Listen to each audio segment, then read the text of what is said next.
बिस्मिल्लाहिर्रहमानिर्रहीम। अस्सलामु अलैकुम वरहमतुल्लाहि वबरकातुह। जब आप लोगों के साथ खुश रहना चाहें तो उनके साथ वैसा ही मामला करें जैसा वो आपके साथ करते हैं।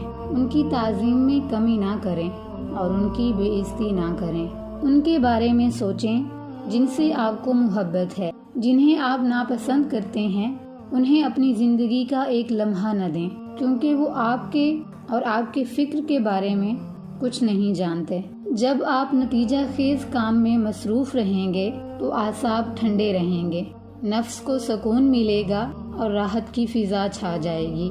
जो ज़ात कल आपके काम आई थी वो आज भी काम आती है, कल भी आएगी, इसलिए इस पर भरोसा रखें। जब वो आपके साथ है तो फिर किसका खौफ है, और अगर वो आपके खिलाफ हो तो किससे उम्मीद कर सकते हैं।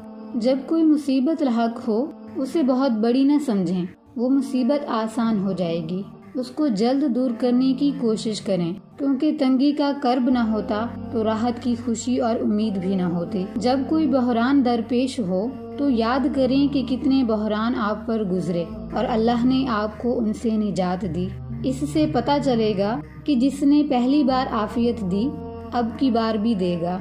दिन को ज़ाय करने वाला वो है जो उसे बगैर हक अदा किए, बगैर किसी फ़र्ज को निभाए, बगैर किसी मकाम को पाए, बगैर खुशी हासिल किए, बगैर इल्म सीखे, बगैर किसी सिला रहमी के और बगैर किसी खैर को इंजाम दिए गुजार दे। अच्छा ये है कि हमेशा हाथ में किताब रखें, क्योंकि बहुत सा वक्त ज़ाय होता है। वक्त की हिफाजत और फुर्सत के इस्तेमाल का बेहतरीन ज़रिया किताब है। कुरान का हाफिज जो इसे रात में और सुबह शाम पढ़ता हो थकान का शिकार होगा न खला और उकताहट का, क्योंकि कुरान जिंदगी में मुसर्रत भर देता है।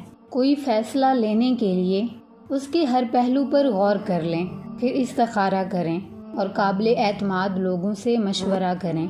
अगर कामयाबी मिलेगी तो मकसूद हासिल हो गया, ना मिले तो नदामत नहीं होगी। जो तकवा से आरास्ता होंगे, जिनकी फ़िक्र ईमानी और इखलाक खैर पसंद होगा, उन्हें अल्लाह की और लोगों की भी मोहब्बत मिलेगी। सुस्त और गुमनाम ही हकीकत में रंजीदा और थका हुआ होता है। संजीदा और मुतहर्रिक जीना भी चाहता है और खुश रहना भी। ज़िंदगी की लज्जत और मज़ा मसाइब व तफक्कुरात से कई गुना ज़्यादा है। अलबत्ता इस लज्जत का हसूल ज़हानत ही से किया जा सकता है। कमाल की ज़िंदगी ये है कि आपकी जवानी बुलंद मकसद और बुढ़ापा गौर व फिक्र में गुजरे। कमी हो जाए तो दूसरे के बजाय अपने आप ही को मलामत करें, दूसरों को छोड़ दें, क्योंकि आपके अपने अयूब और कमियां भी इतनी हैं कि इनकी इस्लाह में वक्त लगेगा। महलों और कोठियों से ज़्यादा खूबसूरत तो वो किताब है जिससे फ़हम को जिला, दिलों को मुसर्रत और नफ्स को उन्स हासिल हो। अल्लाह से अफ़ू व दरगुज़र तलब करें। अगर ये दोनों मिल जाएं तो गोया हर चीज़ आपको मिल गई। हर बुराई से आप बच गए और हर मुसर्रत से हमकनार हो गए। एक रोटी, 7 खजूरें, पानी का एक प्याला, कमरे में एक चटाई और कुरान मजीद हों तो दुनिया को 7 सलाम कह दें। बेहतरीन दोस्त वो है जिस पर आपको भरोसा हो, जिससे राहत मिले, जिससे आप दिल की बात कह सकें, जो आपके गम में शरीक हो और आपका राज फाश ना करे। जज़ाकल्लाहु खैरा।